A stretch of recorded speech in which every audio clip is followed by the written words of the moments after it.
Hello, friends and family at St. Matthew's Church. Thank you for coming today to celebrate my grandfather, Hekmat Riskallah Aboukhater's long and remarkable life. Many of you in this church already know who my grandfather was. Many of you drove on roads and bridges that his company built back in Syria, or even had some of the mimas salt and ara that he manufactured in Homs, Saha. However, many of you kids in this church are asking yourselves now, why are we here on a Sunday afternoon hearing about an old guy who died far away in Syria? So that's the exact generation that I'm going to target in this eulogy. I'm looking at you, Anthony, Alous, Mike, and you, Layla. First, let me get your attention with a short funny story. My grandfather was once driving in Aleppo with Teta Fahima, his fiancée at the time, and he was understandably nervous with all her chaperones like Tante Hayat and Tante Ibtissam watching his every move like hawks. So he found himself driving in the opposite direction of a one-way street in Shara' Tilal. When cars started honking at him and a policeman came knocking on his window, my grandfather looked at the policeman and said, "Officer, finally! I was trying to find you. Look at these crazy people, they're all driving in the opposite direction." At that point, the police officer realized that my grandfather was Humsi and he let him go. Now that I have your attention, let me tell you how Hekmat Aboukhater I was an entrepreneur, a patriot, and a kind-hearted leader.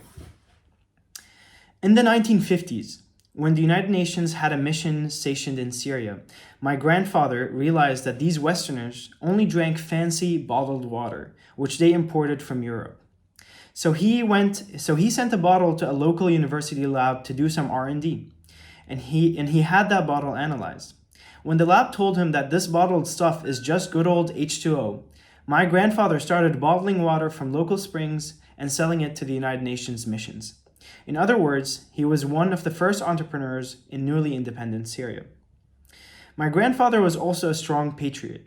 During the Arab-Israeli War of 1973, when the Israelis bombed our airports and rendered them unusable, my grandfather mobilized his company to fix the airports and re-cement their tarmacs, so that the Syrian Arab Army jets can take off and resume the fight within the hour.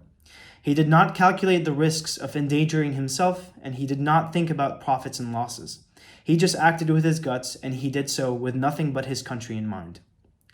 Finally, a kind-hearted leader. Now, do not get me wrong, my grandfather was known far and wide to never shy away from a brawl. He fought with the Syrian Bedouins of the East, and taught a couple of rascals some manners in the neighborhoods where he lived in Homs. But that's not to detract from the kindness of his heart. He never forgot his roots. He never looked down on the lower class that he once belonged to. In fact, he was known to have all the names of his hundreds of workers memorized by heart. Abu Radwan would come in to ask for a favor, and my grandfather would ask him about his family and would remember the names of his kids. My grandfather was a kind-hearted populist who breached the lines of class and religion in a fraught and burgeoning Syria. Let me finish with this.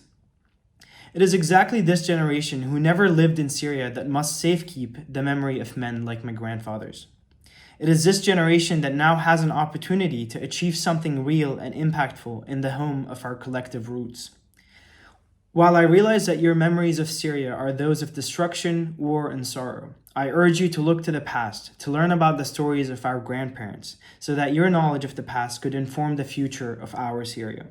Nothing is stopping us from becoming the second golden generation for our country.